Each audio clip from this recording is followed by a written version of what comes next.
Welcome to Early Childhood Chapters, a Gryphon House podcast where we talk with authors and experts who bring research to life in early learning settings. I'm your host, Emily Garman. In today's episode, we're diving into one of the most essential topics in early childhood education and on our planet, water. My guest is Ann Gadzikowski, author of Every Drop Counts, Exploring Water Science with Young Children in a Changing Climate. Ann is an educator, curriculum designer, and award-winning author known for her work connecting big ideas like critical thinking, STEM learning, and now climate education to the joyful, play-based experiences of early childhood. In this conversation, we'll talk about how even our youngest learners can begin exploring the science of water, how to introduce environmental concepts in age-appropriate ways, and how curiosity can be a powerful antidote to climate anxiety. So pour yourself a glass of water and join us as we explore Every Drop Counts. Thank you for joining me today, Ann. Glad to have you here. Thank you, Emily. I'm happy to talk to you today. Well, let's start with your inspiration for this book. So what led you to write Every Drop Counts, and how did your collaboration with your daughter, who is a water scientist, shape the ideas in the book?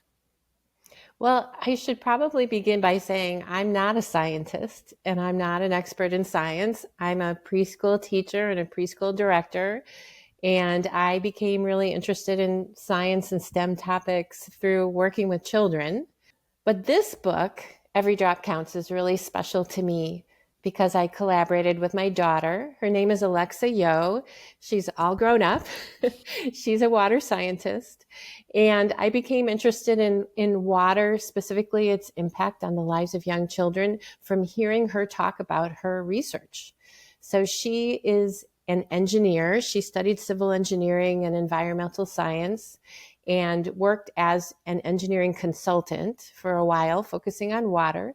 And now she does hydrology research. And her work right now focuses on the wave patterns of Lake Michigan, which is really interesting to me because I live here in the Chicago area.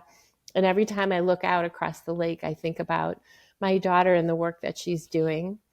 So over the years, she's talked a lot about water, and I'm constantly thinking, like, what does this mean for children? So a couple of years ago, I began specifically creating and piloting activities for young children that are related to water. I had a wonderful experience one summer of doing a whole week of water curriculum with young children at a school near me called School for Little Children, and learned a lot from the kids from doing that. And then the program where I work now, I'm director of a nursery school in Chicago called Families Together Cooperative Nursery School. And we have piloted some specific activities for children ages 3 to 6. And we've called it Climate Explorers. And they're activities that are focused on water, but also on climate. Water and climate go hand in hand as topics. And children seem to really enjoy these activities and focusing on water. And through my work with my daughter, we decided that we would write this book together. You describe water as being magical to children. So why do you think water captures children's curiosity so naturally? And how can teachers harness that wonder for learning? Well, I like to say that children are already water experts. They use water and play with water and have experiences with water all day long. They wake up in the morning and take a bath or use the toilet and flush the water down the toilet. They wash their hands at school. They drink water. They might play with water in a sensory table. So they're having experiences with water all day long. So they already know a lot about water. It's something that they have a wealth of experience, even if they can't put it into words. It's something that they know a lot about. And specifically around play, I think one of the things that children find really fascinating about water is how it moves. You know, if you give children water to play with, if it's in a big bin or even if it's outside or even if they're in a swimming pool or along the beach, one of the things they're going to want to do is splash. They're going to want to pour. They're going to want to watch how the water moves down a drain or in waves along the shore. So it's the movement of water, I think, that children find so fascinating. And of course, that's because it's a liquid. So there are certain properties, scientific concepts that are really relevant to the water experience that children are experiencing all day long. In the book, you write that the most important role of the child is to be a child. And that's more important now than ever, I think, as we are focusing on skills earlier and earlier. So I really love that you focus on the important work of the child is to be a child. So how can educators introduce serious topics like climate change in ways that are hopeful instead of overwhelming and on a scale that's appropriate for young children? Well, I want to be sure to say that I'm not advocating for directly teaching young children about climate change. I don't talk about climate change with preschool children. I talk about water. I talk about weather. I talk about plumbing and all the different ways that water might come into our homes or into our schools. When I said it's really important that children have the chance to be children, it's because some of the threats related to climate change impact children's play. So there are a lot of early childhood programs where outdoor play has been limited because of heat or because of air quality related to sometimes related to wildfires, or other kinds of extreme weather conditions. So I'm concerned about children not having as much time and opportunity to play outdoors. And I think learning to love nature is really essential for children becoming really invested in protecting the planet. So just having an opportunity to play outdoors, I think, is probably at the very top of that list. So that's how we can ensure a joyful future for children, is if they have opportunities to play, if they have opportunities to love nature, and a lot of the good things are going to follow from that. Any opportunity to play, children are going to have a chance to learn about cause and effect and to solve problems. Any opportunity to play with other kids, children are going to learn to communicate. They're going to learn how to collaborate and cooperate and to solve problems together. So all of this is relevant to climate change, because as the children grow up and have more complex problems to solve than even we as adults have now, they'll be best prepared for that if they have those wonderful experiences in their own childhood. I think that is really interesting what you just said. You frame play as the foundation for scientific inquiry and problem solving and a future love of learning and just being curious about the world. Can you talk some more about that open-ended play, which water lends itself beautifully to, really helps children begin to think like scientists and engineers? I think one of the most important things for children is to have an opportunity to be curious. So even in a preschool classroom where a teacher might bring an idea to children, if the teacher is directing that experience, the children have missed an opportunity to nurture their own authentic curiosity. So if we give children very open-ended experiences with water, if we just go on a water hunt outdoors, where can we find water outdoors? And what will they find? And we give them the opportunity to direct and initiate what happens next. Maybe they'll find a puddle and they want to splash in the puddle. Maybe they'll find a sprinkler and they'll want to run through the sprinkler. Some of that might not be ideal, but it comes from the children. It's their sense of curiosity. It's their questions. It's their inquiry. So that's what's going to be meaningful for them. And that's what we want from our scientists, right? We want them to ask really good questions and to become really passionate about finding out the answers. So that's the ideal process. And that comes through free child-directed play. Now, in terms of standards of learning, This book is aligned with the Head Start Early Learning Outcomes Framework, the NAEYC standards, and the Next Generation Science standards. So when you were thinking about putting the book together with your daughter, how did those frameworks guide your approach when you were putting the book together? Looking at all three of those sources, those benchmarks, was really affirming to this idea of the importance of water science in early childhood, because it became really clear that it is developmentally appropriate to scaffold these concepts beginning in the very, very beginning of a child's learning experience. At age 2 and 3, as I mentioned, they're already having a lot of experiences with water. It was really amazing to me to see how often water is mentioned, even in the infant toddler standards, because they're having these cause and effect experiences. They're learning to care for themselves and to keep clean. And these are all foundational experiences that we can build on, so that when they're having, as older children, when they're having more complex or rigorous science learning experiences, they will already have that foundation, asking questions, looking at, observing for different kinds of behaviors or phenomenon in the environment. The Next Generation Science standards, of course, go all the way up through high school. So it was really clear to me that these kinds of science experiences in early childhood that are based on play are an excellent foundation for the kinds of learning that's going to happen later.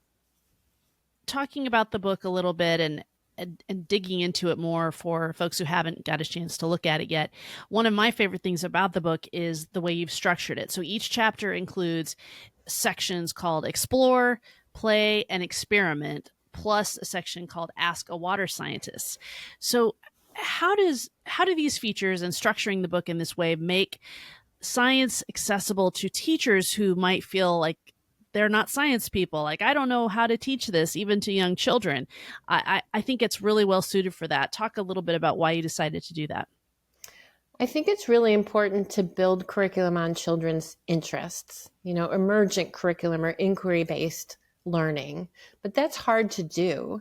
If you don't have a lot of experience as a teacher yet, or if you're accustomed to using a curriculum where the lessons are written out in great detail with specific instructions. This is a little bit different from that, but by writing each chapter with these sections, that first section is Explore, so it's a little bit more open-ended, and then the next sections have to do with how you narrow the focus based on what children are interested in.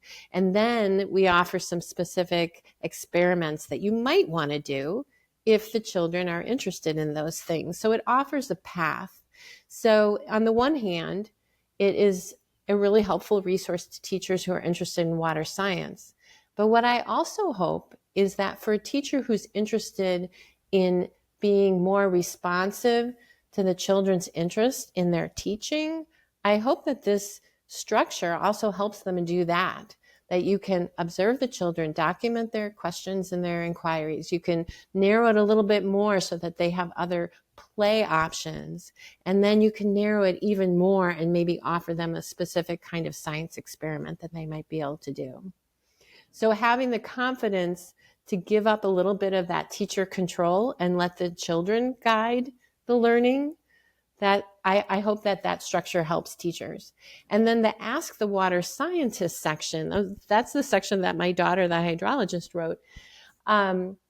In that section, that also speaks to confidence building in the teacher, because most of us are not water scientists. And even a question like, why is water called H2O? Like, we always say H2O. Well, what does that mean?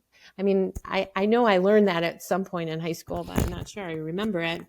So why is that? So there's a section on that. So I hope that having some of those water science concepts explained to teachers in the teacher's language, in a kind of a conversational tone, the way teachers would talk to each other, I hope that that will build confidence for teachers who might say, well, I don't know science, I can't teach science. I think that with that information, you would feel confident sitting down with children and asking them good questions about what's happening with the water and what are they curious about learning next. And so much of a teacher's work, I think, is translating these really big concepts that can be as technical as we want to get, at a collegiate level or something, but also making them relevant to a very young child. And you touch on that too in the book, this emotional side of climate change. And I'm asking this question from a personal place. I have a child who's a bit older than preschool level, but kids hear grown-ups talking, they hear teachers talking, they might see the news, and there's some kind of scary topics that are around climate change. And like you said, you don't teach climate change overtly to very young children, but I know my kid is very concerned about things that are happening in the world and water shortages. So you talk about a concept like eco-anxiety. So how can educators support children and themselves when these topics about environmental change might bring up worry or fear in children? Yeah, I think we need to be aware of our own feelings and anxieties. I think parents that I work with are definitely concerned. And as I was working on the book, I was thinking a lot about early childhood programs in communities that have been touched by extreme weather. I was thinking especially around, there were a couple of hurricanes with a lot of flooding during the time that I was working on the book. And I was thinking about the families in the early childhood programs in those communities and what those children would be thinking. One of the elements of the book and an important part of my teaching is how we use picture books in children's literature when those are issues that when there are issues that are scary in some way. There's one specific book I can mention off the top of my head. It's called When the Storm Comes, and it's a very simple picture book, really colorful illustrations, and it's about when a storm comes. But it's very nice in that it takes the kind of the anticipation. We know that a storm is coming, so the child and their family, they bring some of their patio furniture indoors.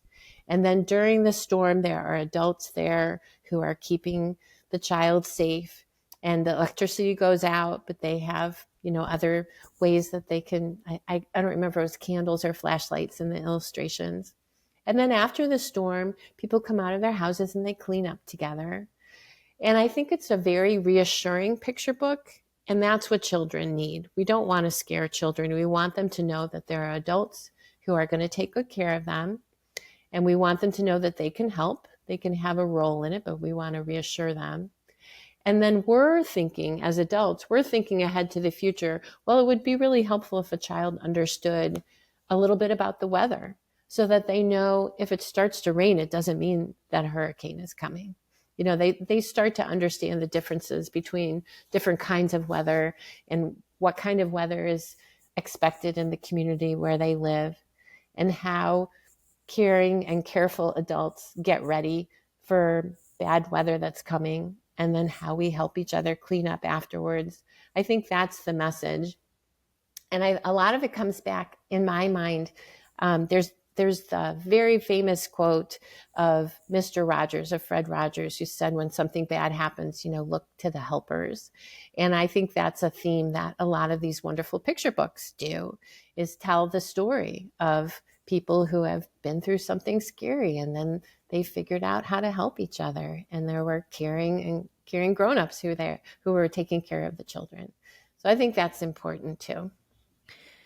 Well, and in discussing how adults are responsible for helping children feel safe and taking care of things for children, brings up the question that I think a lot of people are talking about lately, which is how these emerging technologies like AI, artificial intelligence, are having very real environmental impacts that we see immediately and looking into the future. So one of those consequences is very high water consumption by the data centers, because they have to keep them cooled all the time. They're just computers in giant buildings running all the time. So I think this is a reminder, certainly for us adults and older children, that these human innovations always connect back somehow to natural systems. But for young children, I mean, how can educators help young children begin to understand that connection between, that science and technology should go hand in hand with stewardship and care for our planet? Yeah, I think this comes back to what I'd already mentioned, that we're setting a foundation for later learning. So we're not having to tackle all this in our preschool classrooms. But one of the concepts that I enjoy sharing with young children is the idea that we have water on our earth, we have water in our oceans, and that's all the water that we have. We're not getting any new water. And essentially that's the water cycle. And children as young as 3 and 4, they can begin to understand that we have a certain amount of water here on our planet Earth, and we're not getting any more. It's recycled through things like rain and snow and other kinds of precipitation. The water goes up into the clouds and then it comes back down again. There's another really wonderful picture book that I can mention called All the Water in the World. And it's beautifully illustrated, and it talks about how all the water in the world is all that we have. The water in the oceans, the water in the clouds, the water in our soil that soaks into the ground when the rain comes. This is all the water that we have, but we keep using it over and over again. So I think when children begin to understand this idea that we have a limited amount of these wonderful resources on our earth, as they grow older, I think they'll be ready to take responsibility for caring for that planet. And there are small things, of course, that we can do. Children can help turn off the faucet and save a little bit of water and not let it run. They can help us pick up litter from our neighborhood and keep the earth clean. But this idea that water is something special and then we only have a certain amount of it, I think that's kind of the foundation for later learning, for caring for our planet. And that's something, like you said, that young children can really understand.